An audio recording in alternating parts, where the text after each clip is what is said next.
ভারতের সংসদে সম্প্রতি পেশ করা একটি প্রতিবেদনে বাংলাদেশের ক্ষমতাচ্যুত সাবেক প্রধানমন্ত্রী শেখ হাসিনাকে ঘিরে ভারতের অবস্থান স্পষ্টভাবে তুলে ধরা হয়েছে।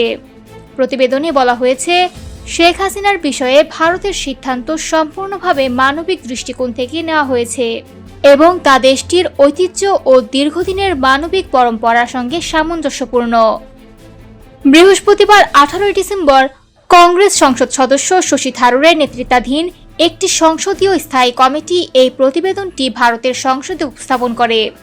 প্রতিবেদনে উল্লেখ করা হয়, বাংলাদেশের সাবেক প্রধানমন্ত্রী শেখ হাসিনার ভারতে অবস্থান নিয়ে ভারতের দৃষ্টিভঙ্গি দেশটির মূল্যবোধ, মানবিক নীতি এবং ইতিহাসের আলোকে গড়ে উঠেছে।